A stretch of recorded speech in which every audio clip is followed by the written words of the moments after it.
E aí, galera, quero hoje apresentar dois feras aqui, na verdade três, né? Está iniciando É tu que tá falando, né? um momento nosso de podcast para trazer muito conhecimento para essa galera que eu tenho certeza que vai acrescentar muito na formação para quem é estudante e para quem já é formado. E hoje a gente vai trabalhar sobre um tema que é bastante batido, né, Pedro e Odilon? Mas a gente também tem muitos mitos que precisam ser desmistificados. E essa é a nossa tarefa de hoje, trabalhar com algumas informações que vão trazer à tona conhecimento mais científico sobre emagrecimento. Tem uma pergunta aqui para vocês, e a gente sabe que existe uma diferença aí entre... Na verdade, muita gente reclama, as meninas reclamam, meu marido emagrece com mais facilidade, ele ganha mais massa muscular com facilidade. Eu quero saber de vocês se existe uma diferença fisiológica entre respostas adaptativas tanto no emagrecimento quanto na hipertrofia entre o sexo masculino e o sexo feminino. Quando a galera fala de gordura, a gente pensa logo em algo negativo, mas a gordura, reserva energética, proteção, controle de temperatura corporal, efeito térmico da gordura, expressão de adipocitocinas.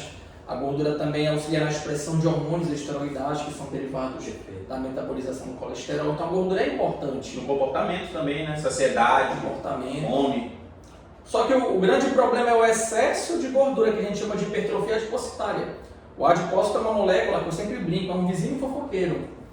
Por que é um vizinho fofoqueiro? O teu vizinho fofoqueiro é o seguinte: tu estás ali, ele vai chegando, vai ganhando espaço, quando tu vê ele já está na tua casa, já está ali, já está falando mal do outro. A gordura é assim, ela está ali parada, tu começa a fornecer energia, ela vai hipertrofiando, ganhando volume.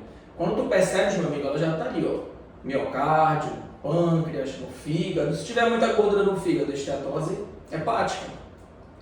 Ela pode se infiltrar em outras moléculas, em outras regiões. Gordura intramuscular, ela se infiltrou no músculo. E o músculo ele perde também um pouco de função, está relacionado com funcionalidade. Então a gordura tem esse perfil. E as mulheres acumulam mais gordura na região periférica. Região coxo femoral, aquela gordura mais subcutânea. Tanto é que quando a gente usa o glicômetro, onde é que a gente encontra mais? Na coxa. Normalmente é isso. O homem não, já é uma gordura mais central, aquela gordura visceral, aquela gordura intraabdominal. Só que essa gordura está associada muito com o processo inflamatório. Aumenta a produção de resistina, proteína C reativa. Então é uma gordura que tem uma relação muito alta com o evento coronariano.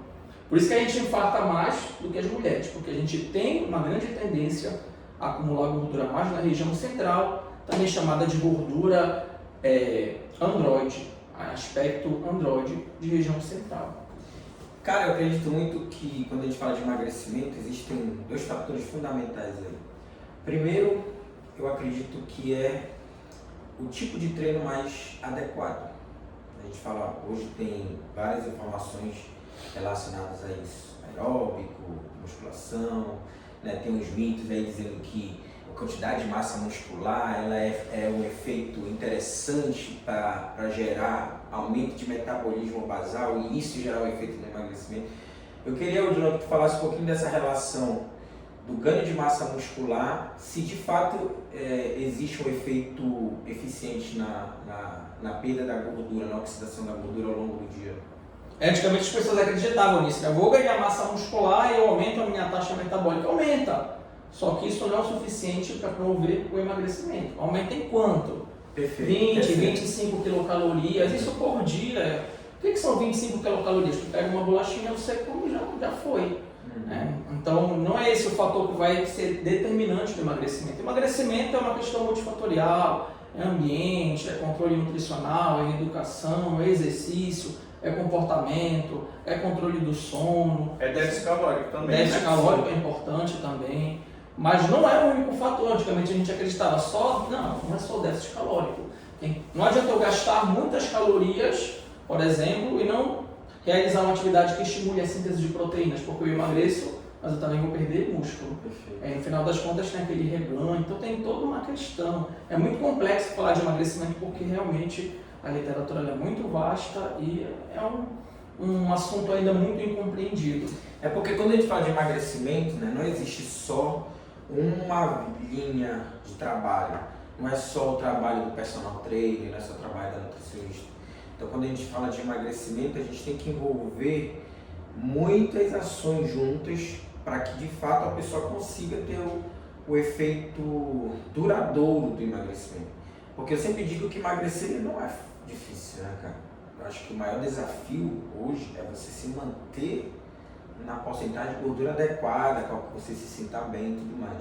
E aí entra o fator comportamento nesse processo. Então, o que eu acredito muito que as pessoas acabam vacilando é nessa preocupação em como gerar essa mudança de hábito para que essa perda da gordura, esse emagrecimento, seja de fato efetivo e se mantenha por bastante tempo, né? Para ti, qual é a maior dificuldade que a galera encontra na questão do emagrecimento? Manutenção dessas práticas, né? Exercício físico e nutrição. Quando a gente fala sobre exercício físico, é porque as pessoas elas confundem, né? Processo e projeto. Existe um projeto a ser atingido e existem os processos que a gente faz para atingir esse projeto maior, né? As pessoas só têm projetos no fim das contas, mas projetos de curto período. Então vou fazer exercício físico para daqui a 2 meses eu emagrecer um pouco mais para ir a tal lugar. Aí acabou a prática dela. Se ela tem um projeto de um longo prazo, em 1 ano, por exemplo, o que eu vou fazer ao longo de 1 ano de exercício físico? Dentro desse período, dentro desse planejamento de 1 ano, a gente tem também mini projetos. Então, a cada 3 meses eu vou fazer uma avaliação física, por exemplo. Vou atingir o resultado ou não que eu quero. Depois que eu tiver esse resultado, eu vou mudar as minhas ações ou não, né? Mas vou continuar a fazer o exercício físico. Então, acho que falta mais olhar para longo prazo e entender que existem processos, né? Para tu manter isso funcionando direto, digamos assim, que é a repetição. Então, a gente tem que ter alguns processos que vão facilitar essa minha mudança, né? Essa repetição ao longo desse período.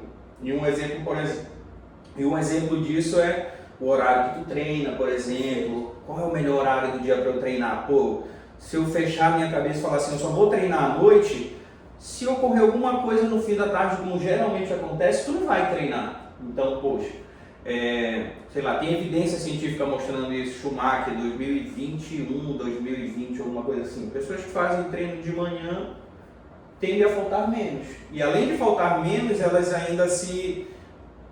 tendem a sair menos no dia anterior à noite, porque elas ficam na cabeça que no outro dia de manhã tem treino, entendeu? Então tu ainda regula um outro hábito que pode estar desregulado. Então essas técnicas e esses processinhos ao longo do teu planejamento que fazem a diferença para mim, entendeu?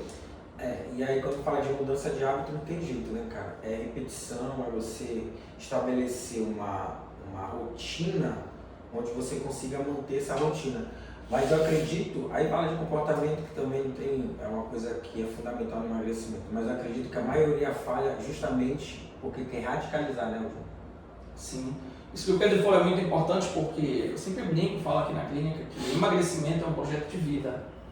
Se tu não pensares assim, você não vai conseguir emagrecer.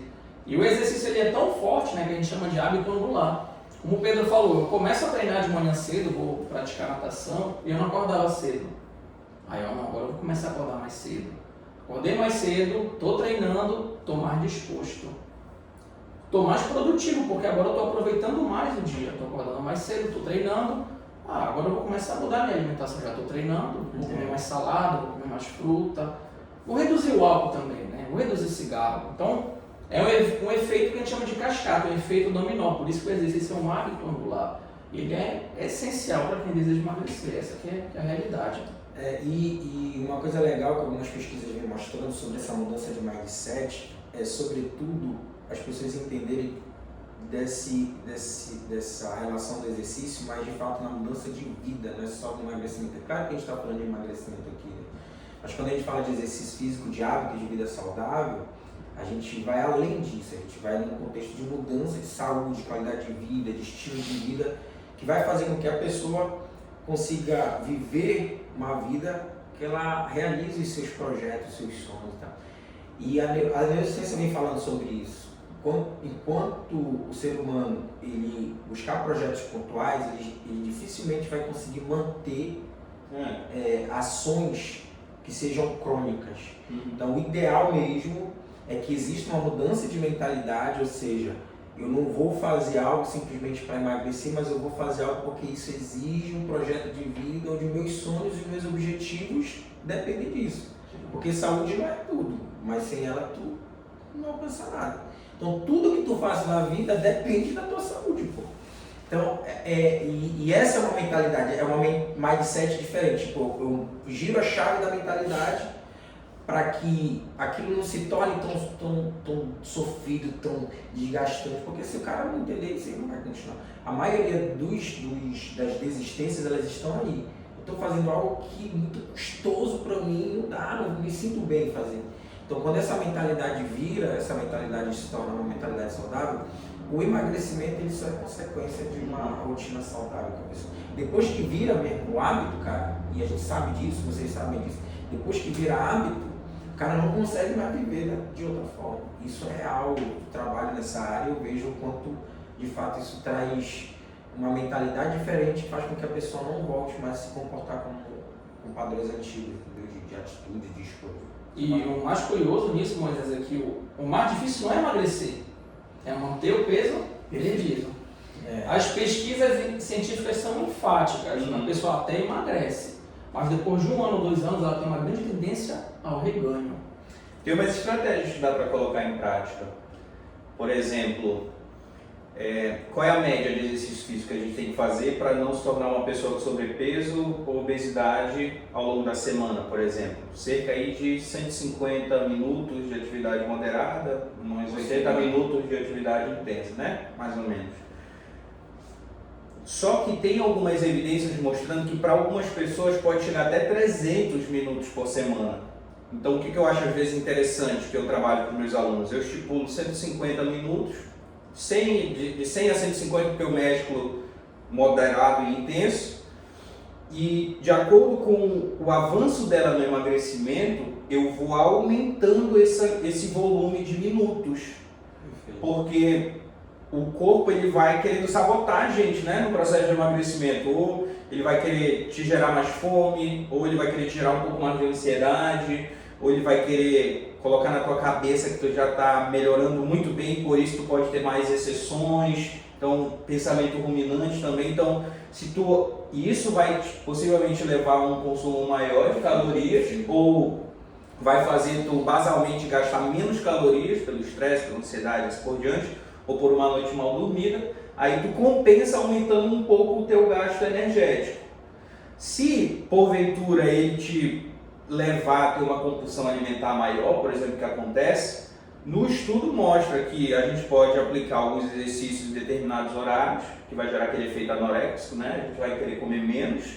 Ou aí também ele indica outras coisas, né? Tipo até inibidor de apetite em alguns casos, porque ele fala lá que tem pessoas que têm uma maior tendência a ter compulsão, geneticamente falando, tem mais polimorfismos lá de um gene que está associado à compulsão alimentar, por exemplo. Então, ele, até sobre inibidor de apetite ele fala. Assim, basicamente tu aumentar um pouco do volume semanal de treino para algumas pessoas, tanto eu gosto mais para emagrecimento de exercício cardio, e a combinação com musculação, e tu tem alguns horários estratégicos também, né? Que aí entra a questão da cronobiologia.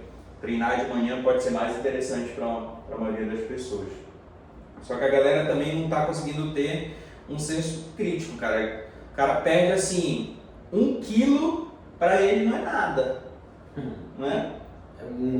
Já perdi pouco, de quanto? 3 quilos no meio. Pô, não passa pouco, cara. Eu perdi 3 quilos aí, olha aí. O que é isso aqui? É 1 quilo, olha.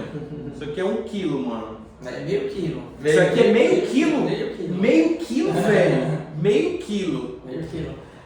Essa é uma estratégia que a gente utiliza bastante, porque às vezes a pessoa chega aqui, olha o objetivo dela. Não, quando eu tinha 15 anos, olha o pensamento, eu tinha 15 anos, eu pesava 70 quilos. E eu quero ficar com esse corpo. Isso não é um pensamento, porque o nosso corpo ele se modifica. Tu estás evoluindo, tu estás envelhecendo, tu não vais conseguir ter aquele corpo. É improvável que isso aconteça. E a pessoa ganhou 10 quilos em 10 anos. Ela quer perder 10 quilos em 4 meses. Fisiologicamente é impossível. E lembre, emagrecer é o quê? É perder gordura. Perfeito. E às vezes o aluno, depois de um mês, volta e ele perde meio quilo e acha pouco, mas meio quilo de gordura, é isso que o Pedro está segurando, que o Pedro Meio está segurando. quilo, mano. E é muito. É muito, velho. Quando a gente mostra, a gente até usa a balança, tá aqui meio quilo. A pessoa entende a importância e que é um processo gradual o emagrecimento. Dá pra avaliar esse tipo centímetros cúbicos disso aqui? Tem alguns instrumentos que mensuram assim os centímetros. Então, Eu de gordura visceral. Gordura visceral, né? Centímetros. Só para dizer, galera, que está no podcast aqui, que a gente está segurando um simulador, o que é isso? Uma réplica. Uma réplica de tecido de gordura, barra 25 de março. Então a gente tem aqui Uma peça anatômica, uma peça sintética. anatômica. Se jogar na água, isso aqui flutua? Vai flutuar, o músculo afunda. É mesmo? É. Pode crer. Porque a densidade é diferente. O Sim. músculo tem uma densidade próxima de 1,1 e a gordura é de 0,9. Então já fiz o teste, já coloquei na água, a gordura flutua e o músculo afunda. Por isso que a mulher tem mais facilidade para flutuar dentro da água. Eu descobri que eu sou um submarino. Quando eu mergulho, o músculo traz. Aquele óleo ali. Ele é muito mentira. Odilon, para a precisão de treino, que a gente estava conversando agora, o que tu acha mais interessante, ou o que tu tende a aplicar nos teus alunos, ou aplicava no processo de emagrecimento? O que eu mais costumo fazer é aplicar treinamento combinado. Tem que ter o treinamento combinado, porque aí tu consegue maximizar as adaptações induzidas pelo exercício. E a gênese mitocondrial, tu pode impactar no metabolismo, tu pode usar manutenção da massa muscular, porque normalmente quando o paciente está nesse processo de emagrecimento, o que pode acontecer? Se ele não fizer um treinamento de força, ele tem uma grande tendência, só com restrição calórica, a perder massa muscular. Isso é muito ruim. Então não é só emagrecer, é ver a qualidade do emagrecimento. As pesquisas indicam, treinamento combinado. Combine que você vai... Combinado fala musculação e treino cardio. Isso. O aeróbio. E o aeróbio de moderado, até baixa intensidade, Pode fazer alguns também, momentos, né? depende da periodização, pode fazer baixa, moderada intensidade. Aí você vai manejar conforme a característica O que eu acho muito bacana é você também ver a necessidade daquele aluno, né? Às vezes é bom o cara que está buscando melhorar, não só emagrecer, melhorar seu hábito de vida, mas saúde mental. E de repente ter um parque, uma área verde, natureza. Então, a gente já tem algumas pesquisas mostrando a importância de você fazer atividade física na natureza e gerar uma adaptação importante para a saúde mental. Então, eu acho que assim, você vendo a individualidade daquele aluno, o que é mais importante, a orientação claro, que vai indicar, né? Não vai obrigar, mas a orientação sempre vai ser de acordo com a necessidade específica ali. Então, por exemplo, quando tu falas, algumas pesquisas vêm mostrando muito a relação da saúde mental com o aeróbico de moderada a baixa intensidade. Sim. Então você tem muito, mostrando um efeito interessante, principalmente para aeróbico de moderada intensidade. E aí essa rotina, a gente sabe que existe uma relação entre a gordura, o excesso de gordura corporal e inflamação, né, neural. Então isso é interessante que vá caminhando junto, que isso gera vai além, né, gera melhores adaptações em várias áreas do indivíduo. Né? Eu mesclo até as intensidades, cara, no mesmo treino. Por exemplo, eu pego muito a estratégia de utilizar, tem até um estudo do Di Palumbo, 2017, que ele combina alta intensidade e moderada intensidade. E ele vem com a ideia de que o exercício de alta intensidade, ele consegue demandar como é que chama? Aumentar a demanda de gordura no sangue, não é aumentar a demanda, mas ele consegue respiratório. Não, ele gera uma lipólise, digamos assim. Porém, pelo exercício físico de musculação intenso, a gente não vai utilizar a gordura, certo? Mas ele consegue mobilizar, essa é a palavra, né? Gerar lipólise, mobilizar a gordura. E depois ele vem com o exercício cardio de moderada intensidade que utiliza mais essa gordura. Então, por exemplo, eu utilizo muito essa estratégia. Ele até visualizou lá com redução de gordura regional, enfim, o Paulo agora está até também trazendo esse tipo de assunto, mas ele fala assim, ó, o acúmulo de sangue em um determinado músculo, ele tem a capacidade de mobilizar a gordura adjacente a esse músculo, possivelmente por alguma miocina, tipo IL-6, alguma coisa do tipo, e o cardio de moderada intensidade vai utilizar essa gordura. Uma estratégia interessante que eu faço. Às vezes no treino cardio sozinho, só vai lá, faz um HIIT primeiro e depois ela faz um aeróbio de moderada intensidade. Cara, tem muito resultado bom com isso. Bacana. Eu não treino meu aluno a fazer só alta intensidade ou moderada. Eu mesclo e meio que trago um conceito de Tu mexe muito na resposta metabólica, né, de utilização de substrato e tudo mais, porque no treino de alta intensidade tu usa mais glicogênio muscular, no treino de baixa intensidade tu usa mais a oxidação da gordura, do tecido. Tem muitas referências que ficou meio assim, tipo, qual é o melhor marcador para a gente mostrar que essa pessoa tem mais chance de emagrecer do que outra? É oxidação de gordura? Aparentemente não. Eu já vi umas que é lipólise, por exemplo, mais diferença. Não, se a pessoa tem uma alta lipólise, ela tem uma maior tendência a emagrecer mais do que uma pessoa que teve uma alta taxa de oxidação de gordura. Aí tem outras hipóteses aí, né? O que o exercício pode causar na hora do treino, por exemplo, microlesões musculares, a utilização de substratos energéticos como glicogênio muscular, porque depois, para repor esse glicogênio muscular, utiliza-se também. O que tu acha em relação a isso? Tem uma pesquisa bem legal, algo que o Pedro falou de miocina, que eles bloquearam o receptor da IL-6. Aí adivinha o que aconteceu? Os caras que tiveram esse bloqueio eles não reduziram gordura visceral, mesmo fazendo exercício. Então parece que as miocinas elas participam do processo de lipólise, oxidação de ácido graxo, por isso que tem que fazer exercício. Reestruturação também desse maquinário, né? Ela está envolvida com biogênese mitocondrial também nos adipócitos, alguma coisa assim do tipo. As miocinas elas têm um efeito que a gente chama de efeito pleiotrópico. Uma única miocina ela pode ter várias funções fisiológicas que a gente não consegue às vezes entender porque é algo muito novo. Cara, o que a gente tem que entender nesse podcast aqui é, primeiro, né, a ideia desse podcast é justamente levar informação de qualidade científica. Porque eu acho que o mais ruim do que a falta de informação é a desinformação, ou seja, as pessoas começarem a ter escolhas baseadas em informações que não tem base nenhuma, tipo blogueiro falando, essas coisas que trazem bastante prejuízo. E quando a gente fala de comportamento, toda vez que a pessoa tenta fazer algo e ela não consegue, isso gera no cérebro também uma resposta negativa. Então a ideia é trazer informação baseada na ciência, algo que vá fazer com que as pessoas entendam com certa facilidade de idade. Mas para a gente fechar aqui, se a gente for falar de pilares que estão ligados ao emagrecimento. Ixi, muitos. Então, eu falaria 8, eu acho, 8 ou 9. Eu posso dizer alguns aqui. Primeiro, são poucas pessoas que falam sobre isso, mas inteligência emocional. Falta de inteligência emocional faz com que a pessoa não consiga sair, por exemplo, do ciclo do efeito sanfona, que está muito ligado a uma questão de autossabotagem, falta de gerenciamento emocional, falta de autoconsciência emocional. O sono, que depois a gente pode fazer um podcast só disso. Olha, inteligência emocional, sono, para mim, gestão do tempo, isso é muito importante. Se tu não consegue organizar o teu dia para saber qual é o horário que tu tem que treinar ou um outro possível horário que tu tem que treinar, tu já não vai, a chance de tu faltar treino vai ser maior. Nutrição, sono, o que mais? O que tu acha, João? A nutrição tem relação com microbiota, que está muito alta, que tem relação com emagrecimento, as bactérias, né, intestino.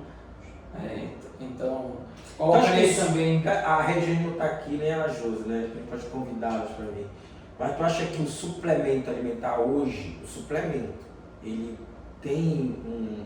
ele age de uma forma mais eficiente para um trabalho para emagrecimento. Se é um pilar ou esse o suplemento é um pilar? Tu acha que o suplemento perfeito? Tu acha que o suplemento alimentar ele pode ser um pilar Eu dele? diria que ele é um complemento, né? A base é reeducação, né? Só tem que aprender a se reeducar, fazer escolhas inteligentes. Essa que é a grande sacada. E ler esse suplemento, não esse qualquer suplemento que vende por aí e fala que emagrece, porque tem suplementos que, orgânicos, por exemplo, suplemento que melhora a microbiota. Sim, né?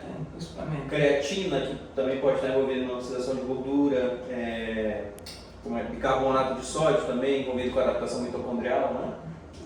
Proteína, né? O whey. Proteína também, exato. Mas a gente pode fazer um podcast só desse, porque eu acho bacana, cara. É uma coisa que ainda tem muito mito e muita coisa. A gente teria que convidar a galera da nutrição. Hoje dizer o que funciona e o que não funciona. Tem uma outra coisa que eu acho, mas que é mais assim, é coadjuvante, mais ou menos, mas é um, digamos assim, um pilar, mais um pilar, um subpilar, que é a consumo de informação, cara. Sim. Consumo de conteúdo. Mais uma vez, as pessoas elas perderam o senso, velho. Elas acham que elas têm que emagrecer 10 quilos em um mês, por exemplo. Elas perderam a noção das coisas, porque elas não têm...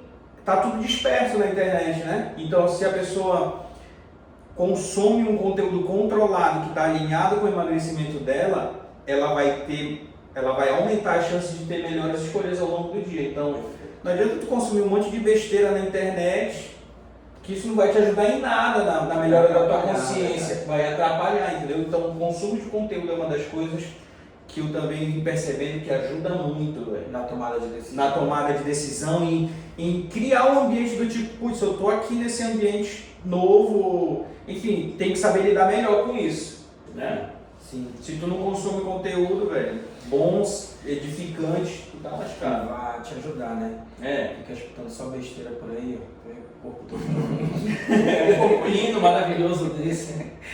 E aí, fechamos então? Fechamos então, galera. Espero que vocês tenham gostado. Até a próxima, né? Daqui a pouco a gente volta. Voltaremos mais conteúdos. Tem muita coisa por aí pra gente produzir pra vocês, né, Pedro? É isso, cara. Não esqueçam de deixar aí um like, compartilhar com os amigos de vocês. Colocar no comentário alguma dúvida que a gente fica de olho pra sugestões de próximos podcasts também podem fazer à vontade. Tchau, tchau. Falou. É nóis.